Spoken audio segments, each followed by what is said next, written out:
Sports. It's in the game. NHL 21. The next installment in the EA NHL franchise takes the series into interesting heights and interesting lows. But if you bought the prior games, NHL 20, 19, 18, 17, whatever it might be, is this game worth upgrading to, and did EA do enough to warrant your buy? That's what we're going to be getting into today, all the features and my thoughts on the gameplay, franchise mode, be a pro, EASHL, whatever you need to know right here and right now.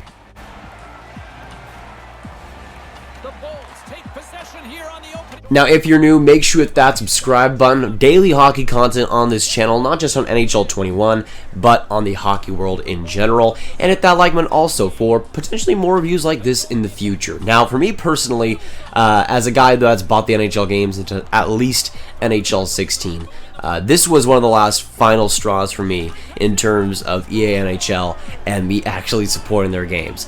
Because with NHL 20, I thought it was solid, but it wasn't anything too revolutionary again. And we still didn't see the improvements in Be a Pro, the improvements in franchise mode, the improvements in roster sharing that we badly needed. And there is some great things to report here in NHL 21. But if I'm going to be honest with you, if you don't like Be a Pro, or you're not interested in Be a Pro, and you're a franchise mode type guy, or even an online type guy, there's really almost nothing in NHL 21 that really innovates the gameplay, really innovates the actual game itself to warrant that 60, 70, or even more price tag.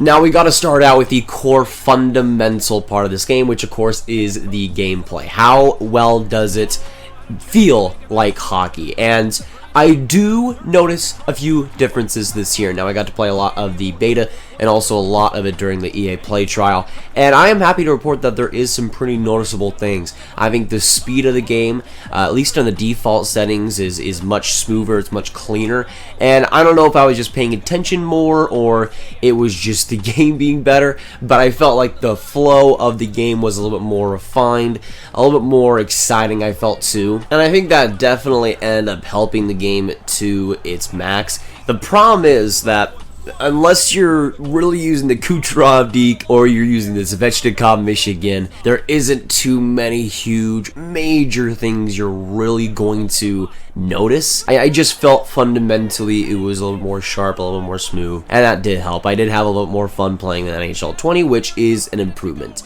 But gameplay wise, I would say the more little things, I think goaltending animations were a little bit more smooth this year, and I feel like goaltenders are a little bit more ready for rebounds especially, which is really helpful sometimes, especially on online play, and we'll get into that in a second. But I do think there was some fundamental good upgrades to the gameplay. And now we can get into the game modes, the presentation, and I first want to give a little bit of a nod to the presentation because it's really not different at all. It's the same thing. Of course, they ditched the NBC theme a couple of years, I think, at NHL 20, and this year there's really nothing too different. It's the same kind of presentation, the same kind of whole thing. The presentation differences come in Be a Pro, and we'll get to that in a second, but if you're looking for drastically different menus, if you're looking for drastically different animations, it's really not there too much. More of the animation differences I would say are on the players, but in terms of the menus, in terms of like the actual cup winning animations and stuff like that, nothing is too different.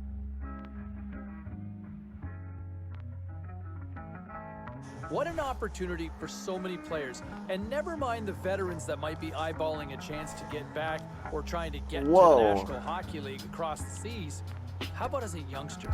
I mean, scouts love youth, management loves youth. And then we can actually get into the game modes. And before we want to get into this, first want to say rest in peace to roster sharing, because once again, it is not featured here. And this is just, it continues to baffle my mind. Why NHL, of all games, does not have roster sharing. This is an absolute need, and I know people who are not buying this game because of that. And if you aren't buying the game because of roster roster sharing, I don't have too much of a problem with that, because it could be such a huge and amazing part of the community about this game, and especially for franchise mode. Franchise mode needs community rosters, and once again, we do not get that. Hopefully it's in NHL 22, but sadly to report, it's not in here. But then we can get into the big one, which is of course Be a Pro, and I feel like Be a Pro this year, it was definitely improved, and I can't say that it's something I'll play forever, but the improvements are definitely a welcome one.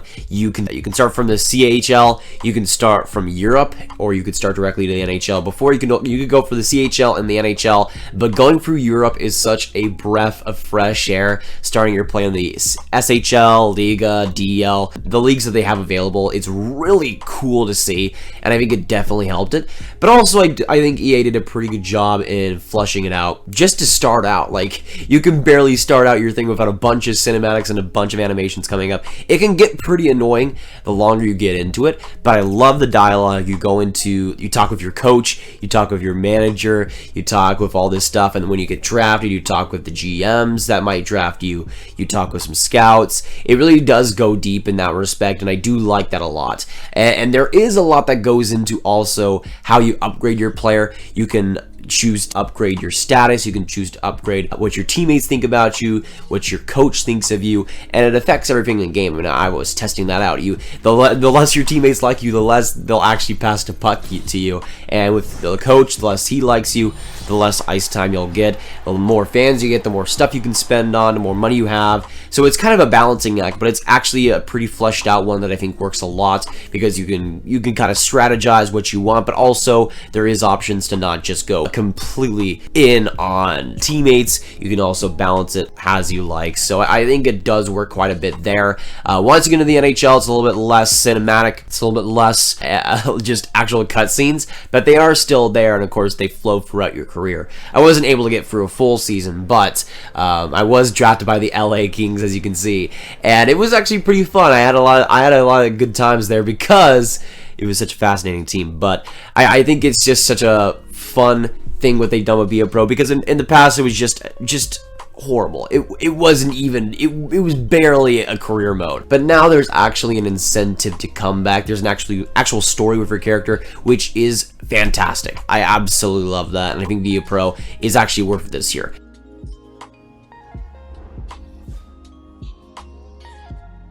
And now we can get into franchise mode, the mode that I play the most. And there is some pretty big differences.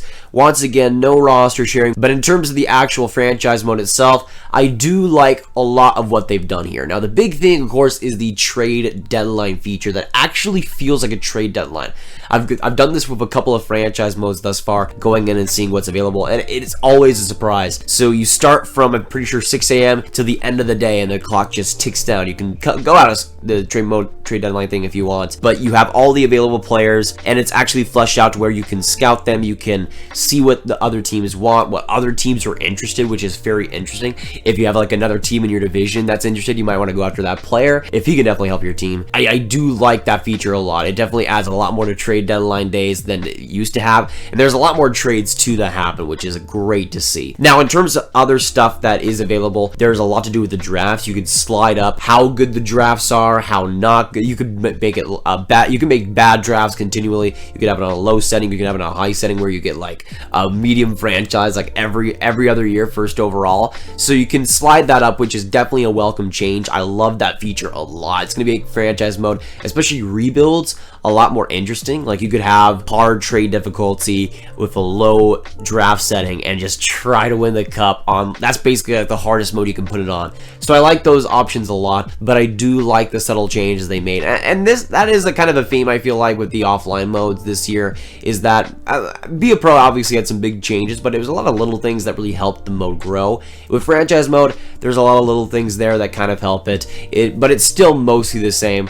I don't think franchise mode is nearly what it could be, but I do like the deadline mode a lot. Oh, and a couple other things for franchise mode that I did want to note. It's not like MLB The Show type fast simming, but it definitely is improved over NHL 20. I found that I could get through the year a lot faster, especially if injuries turned off, so that's definitely a welcome change. And also the record book is a great touch. It has all the records of each franchise, of goals, career-wise, goals in the season, stuff like that, that you can maybe track like a franchise player you get and what they might be doing compared to the others. So I like that quite a bit.